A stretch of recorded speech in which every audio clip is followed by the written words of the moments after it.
Hello, it's Scott again, Rebelsdryver's Garage, and in this case, we are working on part 2 of reworking this BluePrint 355 that belongs to a friend of mine. We've already put camshaft in it. That's Extreme Energy 274 flat tappet. It's going to be 525 lift with the 1/6 ratio rockers, which we're going to do today. And 230, 236 duration, 110 lobe separation angle. Should just sound nice. You can give this engine a good power. With these heads on it, these BluePrint heads, we're probably going to be over 400 horsepower. And should do pretty well.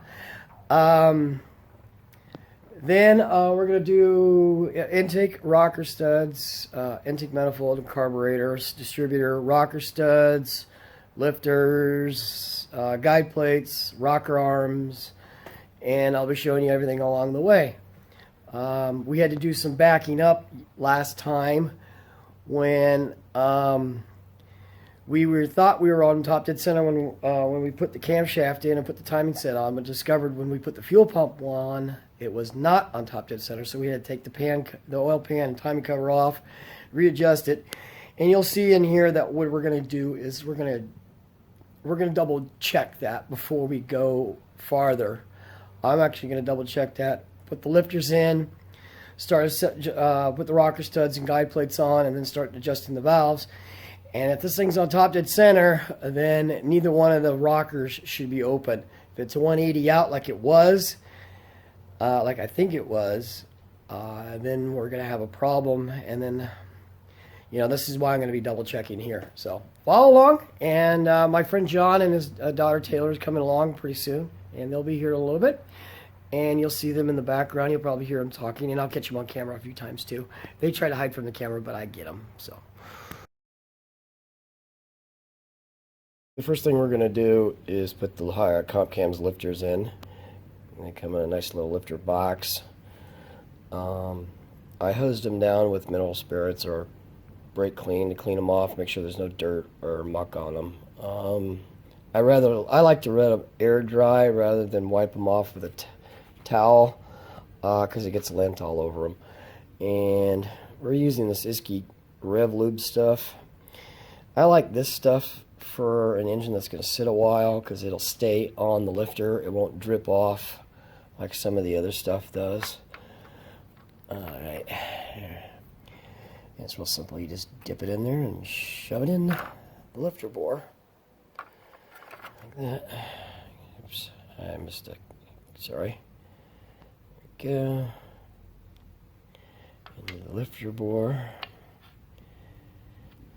Alright. The fact that those are way down on the bottom of the lifter bores means it's probably on top dead center, but I'm going to double check that with the piston here after I get these in. So here we go. It's real simple. We're just going to do all 16 of them. Like so. Just put a little bit of a dab on the bottom. Doesn't have to have a ton. Just, just make sure you want it coated though. Shove it all the way down to the camshaft.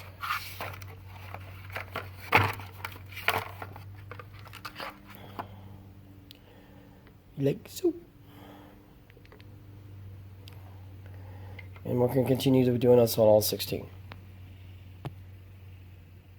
So what we're doing here is we're rotating the engine over. Make sure it's on top dead center.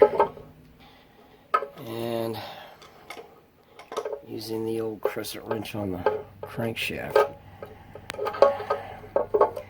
Now, how do you know it's on top dead center? Well, the easiest way, come on, damn it. Okay, it's pushing air out of the cylinder, and you can see that the lifters are not moving.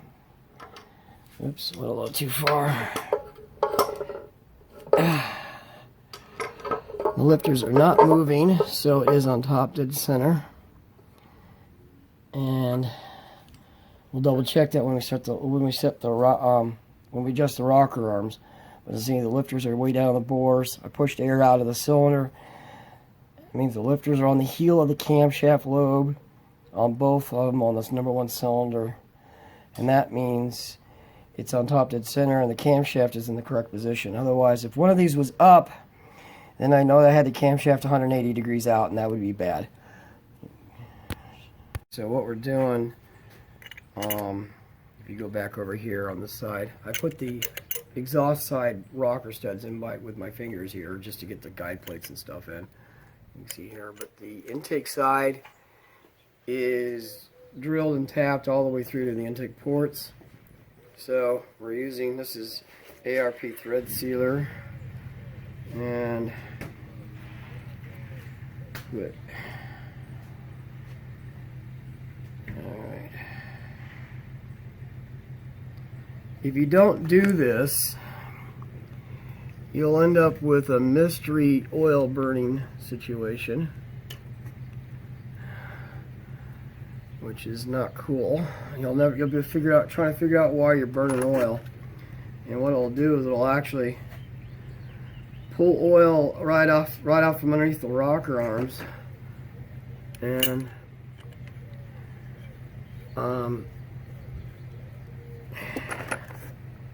it'll pull oil out of the rocker arms right down the stud hole, and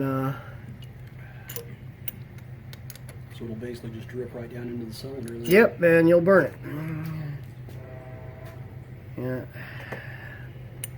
So, BluePrint says to use Hylamar. Good luck trying to find that at any store locally.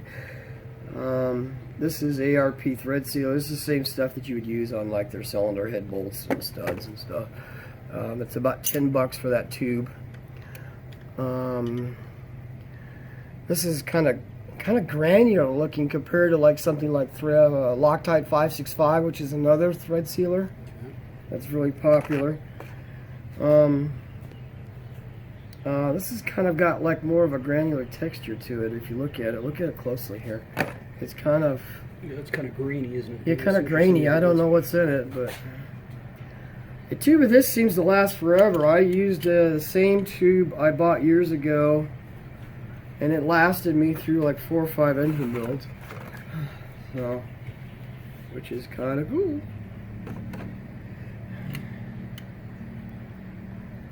Kind of scared myself there. I thought it was a stud short. Yeah, we don't need that. That would not be good. No. You can see closely here. These are actually BluePrint engines guide plates. We were able to get some from them.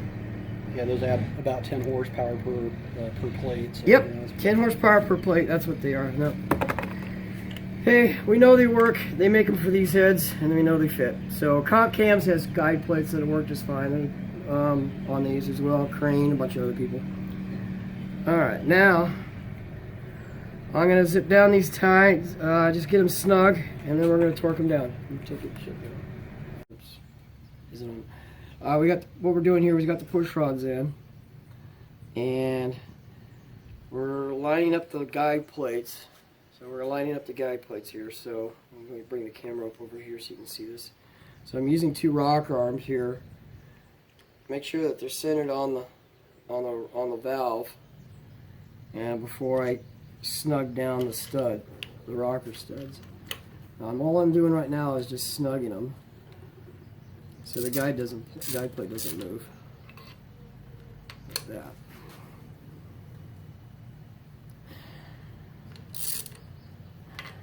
Okay.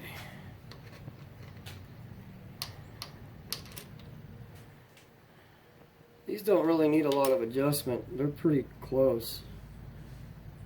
So, right out of the box, which is nice. They don't have an overly sized bolt hole through them. That's what I was going to ask you, because I mean, I they don't really know the reason why you had to center them if the hole was the same diameter as a stud. Actually, it isn't. It's a little bit big. A little bit bigger? Yeah, it's a little bit bigger. But let's just double check. Make sure everything is not quite good. So,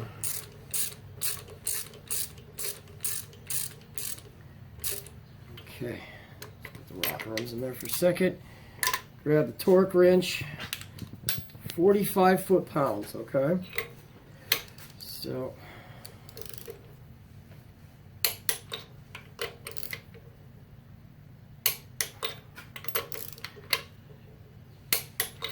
be gentle. This is aluminum.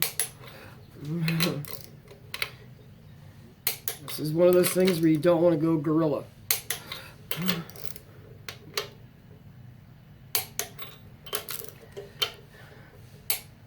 There you go.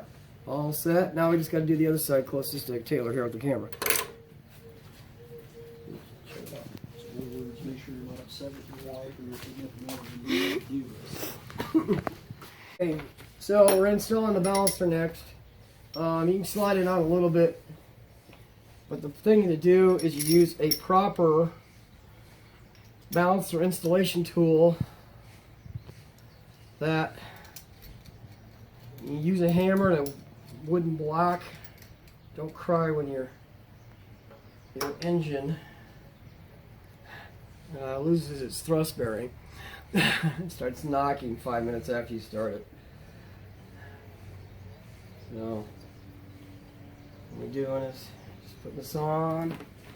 Comes with this big washer here that's got a roller bearing on it. Alright.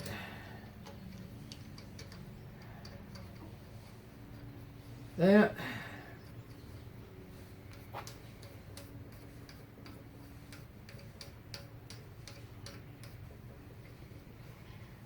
When I was at work, we were spoiled. We had pneumatic ones. We'd do this in about 2 minutes. You can rent these. This is one I rented from AutoZone probably 12 years ago. You pay full price for it and you get all your money back and you return it. Well, I didn't return it. Oh. Oopsie doodle. You could buy the exact same thing, but it was not in a cool plastic case like this. So, alright. Now,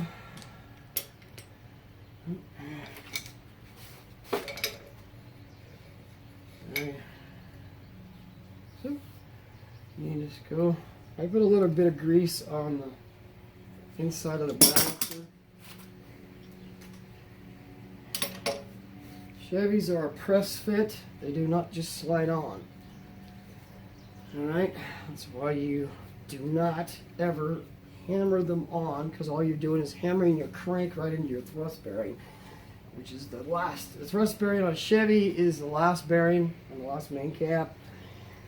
Fords are the middle ones on the number 3 bearing. I know this is probably not the way to do it, but if you don't have this tool, you can actually use the bolt. No, you can't. You'll rip the threads right out of your crankshaft. Okay, I stand corrected. So. You have to use a longer bolt. The bolt is not long enough to pull it on. You don't have enough thread engagement. So, people that use the bolt are risking ripping the first 3 threads right out of their crankshaft, especially on a cast crank like this one. So, now you can go get a longer bolt. You know, that's a 7/16 fine thread bolt, and get a longer one to do that. Make sure it's a grade 5. But even then, you're risking ripping the threads out because you're pulling on the threads of the crankshaft, trying to draw it on. Trying to push it on. So This does not draw. This does not pull on the threads of the crankshaft. This tool does not. So, and the way you know it's all the way on is when it stops moving. And makes sense. or you look at the timing pointer. This timing pointer is a little long. It almost covers the entire balancer. I don't particularly like this one. I think there's a Mr. Gaskets 1493, I think is the name of the number. And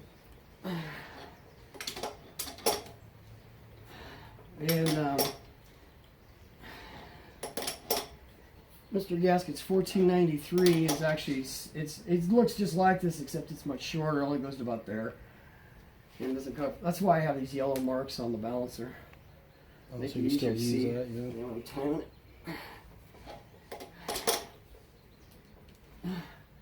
That's it, she bottomed out.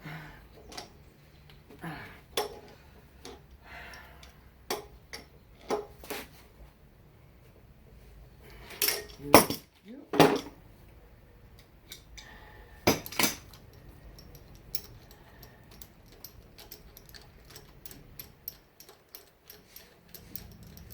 2 minutes. What does it take? 5 minutes? Not even that? Even that. We're Well, it's all always done. important to have the right tool for the job, obviously. So. Yeah.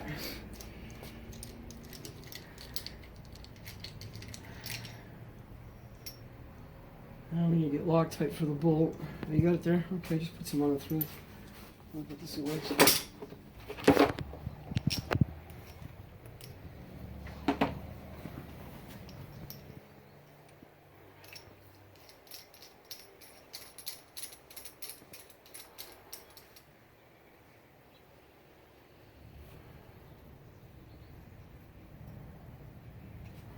Okay.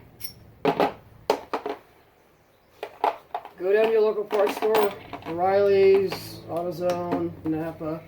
They rent these for free. If you don't do a lot of building of engines like I do, or putting a lot of balancers on, use the proper tool. Spend the extra time doing it, otherwise you're going to be buying a new engine.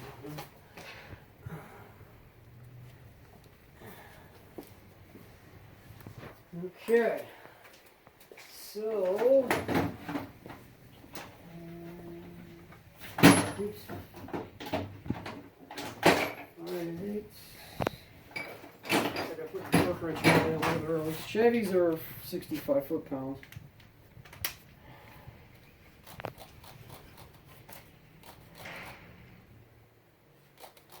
See if we can get this thing to do this. Let's see if it'll actually torque without spinning the engine. That's spinning. Let me shut that off for a second. 1.6 ratio roller rockers. These are from BluePrint engines. There's a way to put them on. You see how it's got the little pocket there, right? The pocket for the poly lock has to go in there. You do not want the other side up. That side. You see how that's not correct? Like that. So we'll show you here in just a second on how to adjust them once we get them all on, okay? On this small block Chevy, we got all the rocker arms on, all the poly locks are just kind of loose. Now you have to set zero lash first. Is that the camera just starting? Okay. So we got the rocker arms on. The poly locks are just kind of started. The first thing you do is you go to zero lash, right? We have number one cylinder on top dead center, and you want to get rid of the free play. Zero lash is zero free play. So see how the piston, there's free play between the rocker arm, the push rod, and the lifter, right? So, all you do is you can do it like this by lifting it up and down, like that, until it's still got a little bit of free play in it.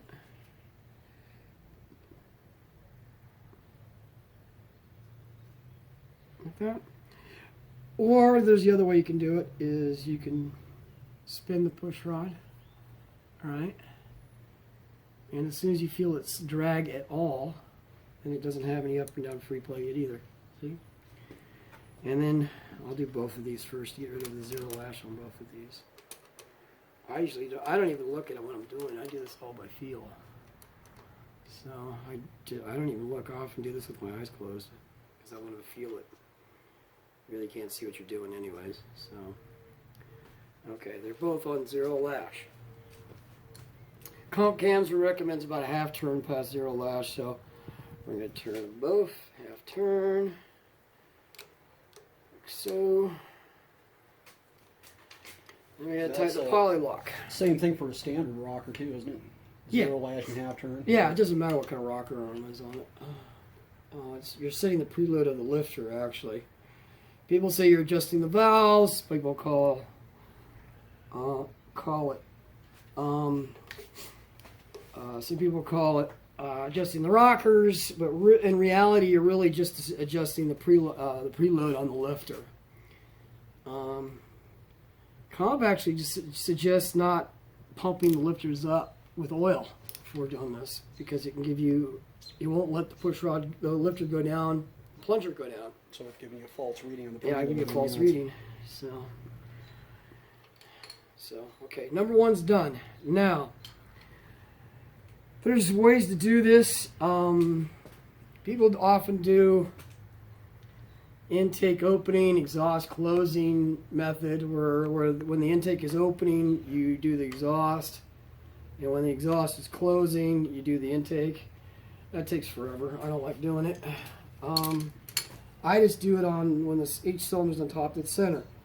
One way you can do that, you can just keep rolling it over, put your finger on the push rod hole, on the spark plug hole when it pushes out the next cylinder, or you can do it in on the firing order. So Chevy's firing order is 1, 8, 4, 3, 6, 5, 7, 2, right? Then you want to know what this is top dead center on number 1 is 8. Is you just move the balancer 90 degrees. And if you look, this balancer here is marked every 90 degrees. It's got a line here. See, this one's got a line here. But you can also confirm it by putting your hand over the spark plug hole with your finger. So, move it to 0. Okay, oops, went a little too far. Okay, then we just do the number 8. Okay.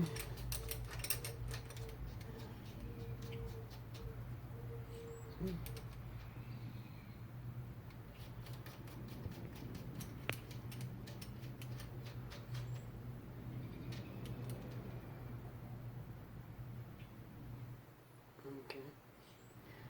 There we go. I've turned farther.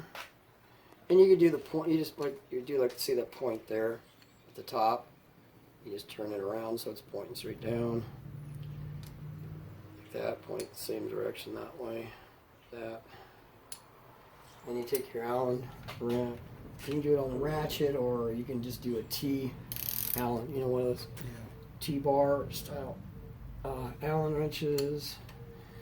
Whatever. Hold the nut with your wrench to keep it from turning any farther.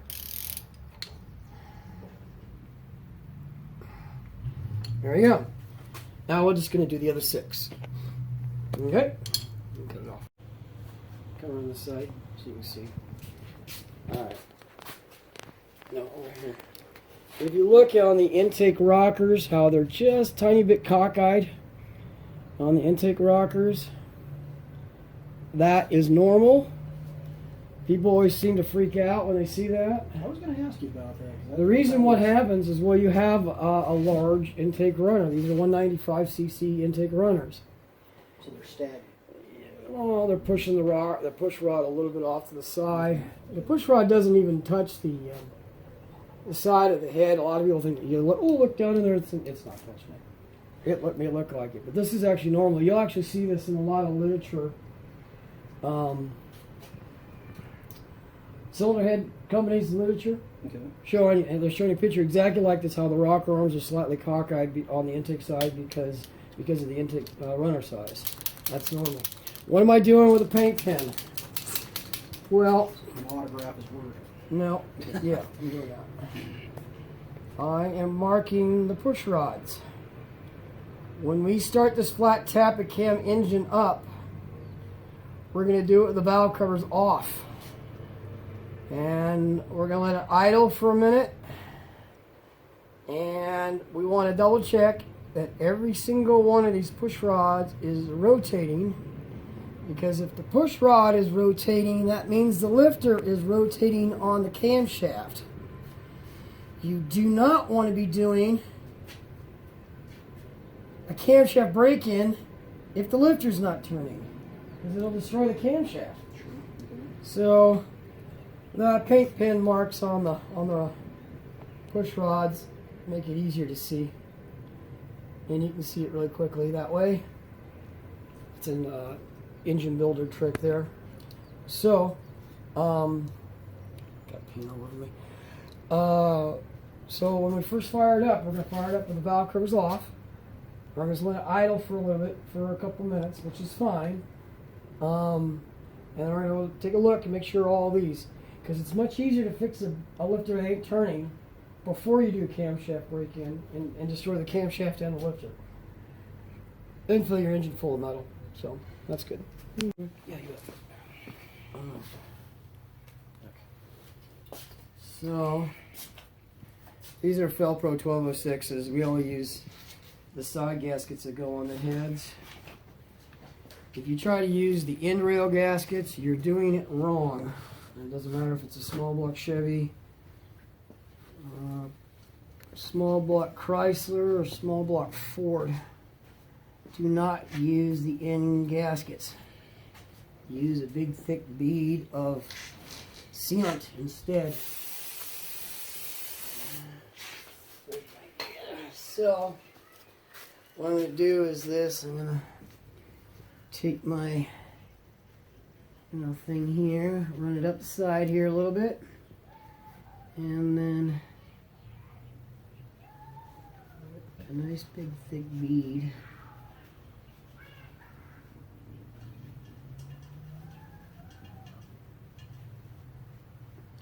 This can's almost empty. So.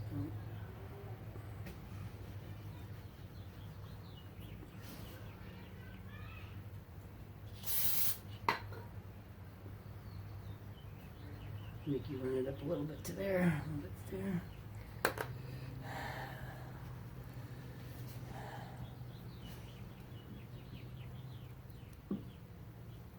Okay.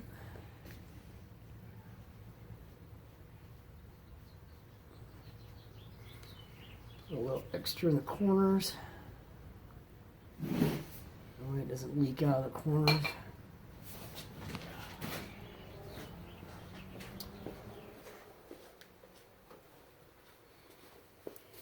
Okay, we'll do the other side. Go ahead and shut it off.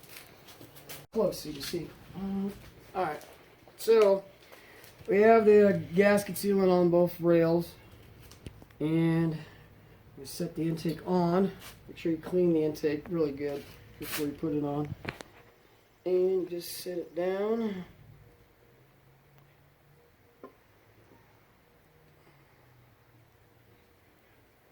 Yeah, line up the bolt holes as you're doing it. Boom! Now we just need to get the intake bolts. You know what my record for intakes were when I was doing intake installations at BluePrint in one day? I want to know. 54. Nice, not bad, man. 54 in 10 hours. That means I was doing almost 10 an hour. 10 an hour, yeah. Yeah. Moving right along. Yeah, I was hauling ass. Alright, shut off. Chevy, small block Fords, small block Chryslers. You want to put a little bit of thread sealer on the bolts, your intake bolts. And reason being is these, except for the four corners, all these bolt holes are drilled and tapped all the way into the lifter valley. And they will oil will seep up and puddle on your intake manifold. So if you're wondering why there's oil puddling around your bolts on your intake manifold, it's probably because you don't have enough thread sealer or don't have any at all. So the other thing you want to do is you always want to start with the center bolts, work your way out a crisscross pattern like that. Start center, that way you don't warp your intake manifold. Chevy bolts are going to be torqued at like 25 foot-pounds if you can get a torque wrench on it. A lot of times you can't. So, alright, we're going to go ahead and snug these down and tighten them up. So, this is a 750 that we're putting on the 355. I'm changing the jets out. Excuse me, I'm going to sneeze. Hey! They come with 72 jets, which are a little bit too big for a 355. And so we're putting 70s in it for now. And then I'm going to change out the secondary spring, which I know is way too light for his pickup truck. So, secondary vacuum, secondary springs on carburetors. Good rule of thumb is heavy vehicles, heavy spring, light vehicle, light spring. And this is a 750 that BluePrint Engines uses on a lot of their engines, all their 383s, their Ford 408s, their Chrysler 408s. They use these same 750s. And Holley sets them up for them specifically. And they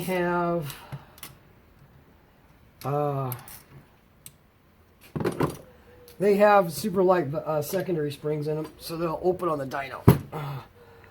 But we're going to do that. Reason why we got this one off their eBay page, Premium Powertrain 17, because it came back on a warranty that with this tube, vent tube broken, which it's actually in there pretty good right now.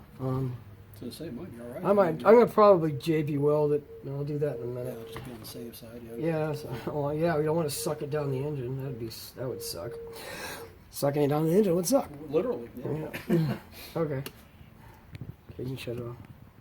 So, normally you get a Holley 750 from Holley. It's going to have the unpainted spring, which is the medium one. Okay. Well, BluePrint Engines buy so many Holley carburetors that they get them the way they want, and they're putting the second to lightest one on it. Why? Because if they don't, then the secondaries will not open all the way on the dyno. Oh, okay, that makes sense. And so the engine's not going to be showing full power. But on a 4,000 pound pickup truck like yours, you don't want this because it'll be opening. Yeah, I mean, if you climb the slightest hill, the secondaries are going to be opening. Right, which you don't want. No, so it'll be drowning and fouling out the plugs pretty fast. So what I got is a whole bunch of my parts over here. My Holley spare parts bin from building Holleys for so long. So what I'm looking for is either a brown or a black spring, and I know I got at least one of those. That's it.